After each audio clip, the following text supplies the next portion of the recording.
चले जाते तो राजा को पालकी लग जाती। राजा ने कहा ए ठीक से यात्रा करो, यदि तुमने थोड़ा भी गड़बड़ किया ना तो तुम्हारी चिकित्सा हमें करनी पड़ेगी।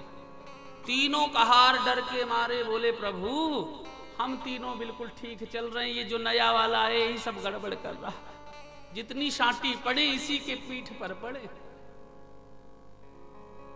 राजा ने झुक करके देखा, मोटे ताजे यज्ञोपवीत धारण किए हुए, व्यंग भरे शब्द बोले, अरे हाँ भाई दुबला पतला है, ढाई हड्डी का है ना, इससे बोझा थोड़ा उठता होगा। ये व्यंग बाण है। कई बार परोक्ष वार्ता होती, आपसे बात करनी, इधर मुख है सुनाते आपको जा रहे, ऐसा घर में भी होता है। आजकल ऐसा हो गया कहना तो कोई मानता नहीं, समझा दूसरे को रहे, बात दूसरे को कह रहे, इसको परोक्ष वार्ता कहते हैं। तो व्यंग के बाण मारे जड़ भरत जाते गए। जैसे चींटी आई फिर उछल गए, राजा को ज्यादा चोट लगी। राजा ने कहा सुनो ठीक से चलो, नहीं अभी तुमको दंड मिलेगा, थोड़ा सा भार तुम हमारा भार अपने कंधे पर नहीं उठा सकते। जैसे सिंध सौवीर देश के राजा ने ऐसे कहा तो आज जड़ भरत ने सोचा कि यदि आज भी मैं मौन रह गया तो मुझे कोई नहीं जानेगा, इसलिए राजा को उत्तर देते हुए जड़ भरत ने उत्तर दिया, त्वयोदितं व्यक्तमति प्रलब्धं भर्तुषमे स्यादत वीर भारः। त्वयोदितं व्यक्तिमपि प्रलब्धं, हे राजन आपका जो भार है वो पालकी में है। आज जड़ भरत ने उत्तर दिया कि राजन जो आपका भार है वो पालकी में है, पालकी का भार मेरे ऊपर है, और मेरा भार धरती पर है, धरती का भार शेष पर है, इसलिए मेरे ऊपर तुम्हारा कोई बोझा नहीं है। जैसे गूढ़ शब्द कहे तो रहुगण ने सोचा अरे इतना ज्ञान भरे शब्द कौन कह रहा है। ज्ञान भरे शब्दों को देख करके रासौ न विदाम प्रवादः, वाद विवाद हुआ। पालकी से नीचे कूद आए, बोले महाराज आप कौन हैं? आप कहीं ब्राह्मण भेष में कोई विरक्त तो नहीं है? स्थौल्यम कार्शम व्याधय आधयस्य, राजन मोटा होना पतला होना ये शरीर का धर्म है, आत्मा ना मोटी है ना पतली, ना छोटी है ना नाटी है ना बड़ी है। इसलिए मैं कहता हूं कि थोड़ी बहुत ज्ञान की बात समझ लेने से कोई ज्ञानी नहीं होता। राजा ने कहा महाराज आपने कहा कि मेरा भार पालकी पर, पालकी का भार आप पर, आखिर पीड़ा तो आपको होती होगी। बोले राजन जिसने अपने शरीर को कर्ता मान लिया, शरीर पर ही आसक्ति जिसकी है उसको शारीरिक वेदना होती है। जिसने शरीर को केवल उपयोग उपादान कारण माना है और उसके बैठे हुए आत्मा राम को पूर्ण ब्रह्म मान लिया है उसको कोई कष्ट नहीं। महाराज एक बात बताओ, यदि नीचे आग लगाई जाए, उस चूल्हे पर पतीली रखा जाए, पतीली में पानी भर करके रखा जाए, तो पहले वो पतीली गर्म होगी? बोले हाँ। फिर पानी खौलेगा? बोले हाँ खौलेगा। फिर उसमें यदि हम चावल डाल देंगे तो चावल पकेंगे? बोले हाँ पक जाएंगे। तो वैसे ही आप कहते हैं कि मुझे कोई कष्ट नहीं, आखिर शरीर रूपी पतीली में जब वेदना दी जाएगी तो आत्मा को भी तो कष्ट होगा। जड़ भरत ने कहा राजन उसी पतीली में चावल ना डाल करके यदि पत्थर डाल दिया जाए तो क्या पत्थर पक जाएगा? राजा ने कहा नहीं। बोले बस फिर वही आत्मा की वासांश जीर्णानि यथा विहाय, ये जो आत्मा है ये शरीर बदलती है, चोला बदलती है, इसका कभी विनाश नहीं होता। नैनम चिंतनंत शस्त्राणि नैनम दहति पावक, श्रीमद् भगवद गीता का वाक्य, ना कोई शस्त्र इसको काट सकता, ना कोई अग्नि इसको जला सकती। दिव्य ज्ञान प्रदान किया। महाराज राजा रहुगण को दिव्य ज्ञान प्रदत्त किया। कस्त्वं निगूढश्चरसि दुजानां बिभर्षि सूत्रं कतमोऽवधूता। अरे अवधूत भेषधारी, हमें तो लगता कि निगूढ़श्चरति, आप ज्ञान के पुंज हैं।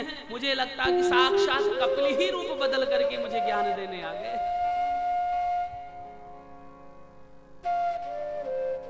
भरत जी ने कहा, राजन, अभिमान से भरे राजा को कपिल क्या सांख्य योग का उपदेश देंगे?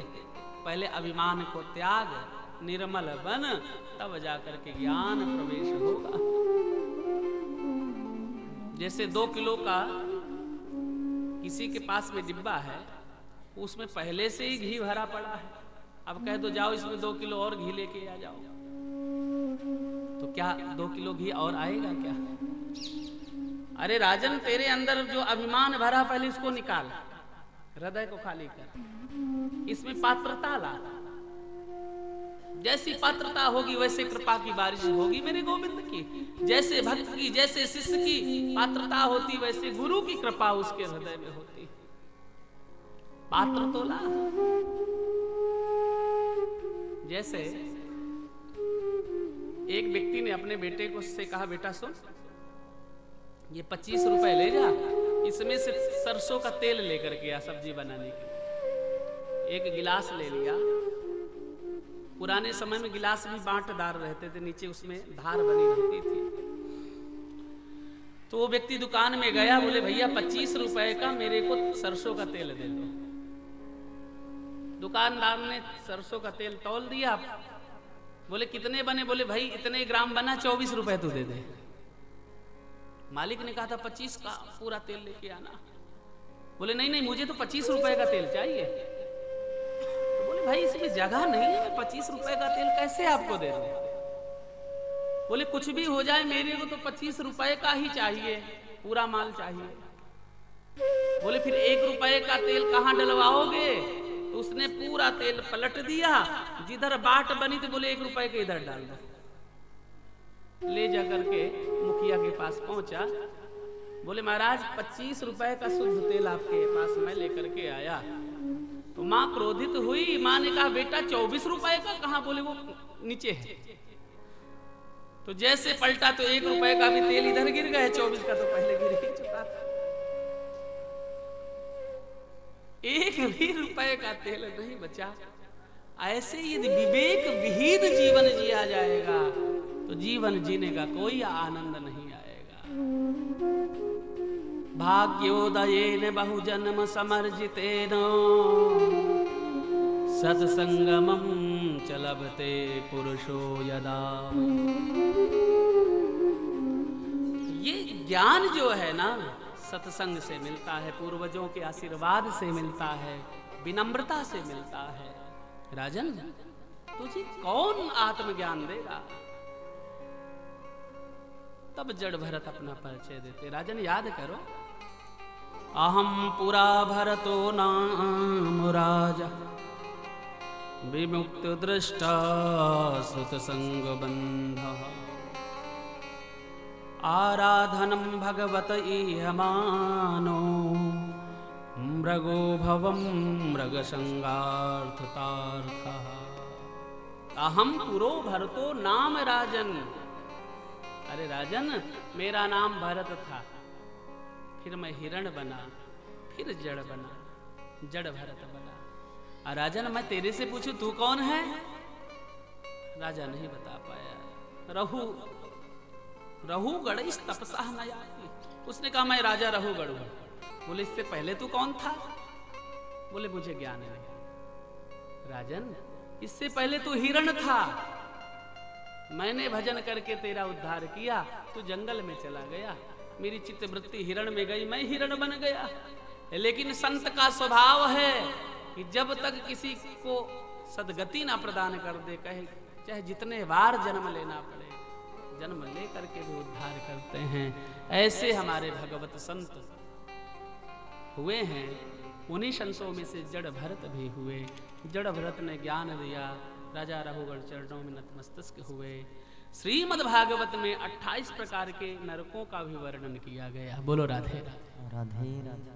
हाँ, नरकों की कथा तो बड़ी टेढ़ी है।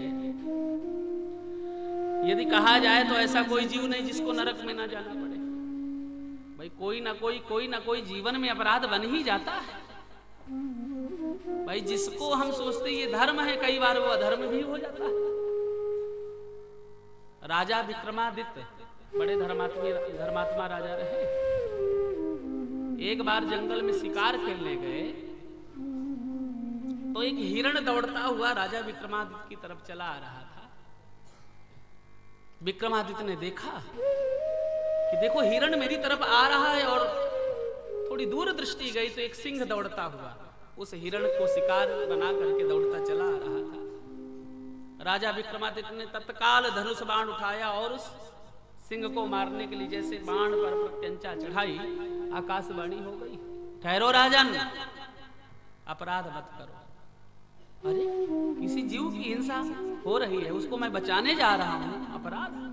हाँ, जीवो जीवस्य जीवनम, इस जीव का जीवन ही इस जीव के द्वारा निर्धारित है, ये इसका भोजन है। तो इसलिए धर्म क्या है, अधर्म क्या है, समझ पाना बड़ा कठिन है। और इन धर्म की बातों पर मैं आज नहीं प्रवेश करूंगा, क्योंकि नंद घर आनंद भयो। मुझे नंद महोत्सव का आनंद लेना है। 28 प्रकार के नरक, ताम्रिस, आंध्र ताम्रिस, रौरव, महारौरव, कुंभीपाक आदि नरकों का वर्णन हुआ। एक बात मैं जरूर व्यासपीठ से कह सकता हूं कि चाहे जितना बड़ा अपराध कोई व्यक्ति कर ले, वो क्षम्य हो सकता है, परमात्मा की दृष्टि से क्षमा हो मिल सकती है। लेकिन जिसने मांस, किसी जीव की हिंसा करके मांस खाया है ना, तो भगवान कहते हैं तेरे जैसे भले आदमी के लिए कुंभीपाक नाम का नरक मैंने बना रखा है। हजारों मन सरसों की तेल की कड़ाही खौल रही है और यातना शरीर अंगूठे के बराबर, उसको यमराज के दूत गर्दन पकड़ करके डुबोते हैं, फिर निकालते हैं। क्यों? मांस में, तेल में मांस को पका करके खाने में बड़ा अच्छा लगा था, इसलिए वही प्रत्युत्तर। इसलिए जीव को शाकाहारी होना चाहिए, मांसाहारी नहीं। मदिरा पान कर लिया कोई बात नहीं, छूट जाएगा, क्योंकि मदिरा पान करने में किसी जीव की हिंसा नहीं हुई। लेकिन यदि तूने मांस भक्षण किया तो जीव की हिंसा। अब मैंने यहां से कह दिया कि मदिरा पान कर ली कोई बात नहीं, तो आप सोचो कि यहां से छूट मिल गई तो फिर अब पिया ही जाए। हाँ, जैसे एक राजा अपने बेटे की बारात, राजकुमार को ब्याहने जा रहे थे, तो राजा की बारात में बहुत लोग रहते हैं। एक रिक्शा चलाने वाला दारूबाज, उसने बढ़िया जितने दिन भर में रिक्शा चला करके कमाया, 4 पैक उसने ढंग से लगाई, और 4 पैक लगाने के बाद अब उसे सब छोटे छोटे लोग नजर आने लगे।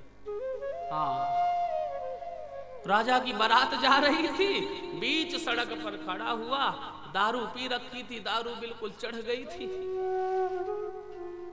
सड़क पे खड़े होकर के बोला, राजा बोले, हे भगवान, ये रिक्शा चालक मेरा सेवक, मेरी प्रजा का एक ये भी अंग है, और मेरी बारात मुझको कहता हूं रथ से उतरो। राजा थोड़े रुके, नजदीक जाकर के वो दारूबाज, दारू चढ़ी हुई थी, शराब चढ़ी हुई थी, उसने कहा, ये बताओ, अब उनकी भाषा तो अलग होती है, हैं? आखिर ये कितने का बिकेगा सिंहासन, तेरा रथ कितने का बिकेगा? राजा बोला कि ये अभी अपने सेंस में नहीं है। मंत्री से कहा, ऐसा करो, इसको जेल में बंद कर दो, ब्याह होकर जब बेटे का ब्याह करके वापस आएंगे तो कल इससे पूछेंगे। रात में विवाह संपन्न हुआ, राजा अपने राज पधारे। भोर में उस व्यक्ति को मंत्रियों से कहा कि जाओ, जो रात में हमको, हमारी बारात को खरीद रहा था, उसको बुला करके लेके आओ। भैया सुबह के भोर में 4 बजे तक तो दारू उतर गई थी। बोलो राधे राधे। राधे राधे। आदमी बन गया था वो तो, उससे पहले वो बहुत बड़ा सौदागर बन गया था। राजा सिंहासन पर बैठे, उस व्यक्ति को सामने सैनिक लोग ले गए, कांपने लगा व्यक्ति। राजा बोले, अरे भाई तुम डरो नहीं, हम तुम्हें कुछ नहीं दंड देंगे। ये बताओ कि रात में आप मेरे को खरीद रहे थे, मेरे रथ को खरीद रहे थे, मेरे बेटे को खरीद रहे थे, तो ये बताओ आज तुम मेरी कीमत कितनी लगा रहे हो, बताइए। फिर राज परंपरा की तो बात अलग है, मेरी कितनी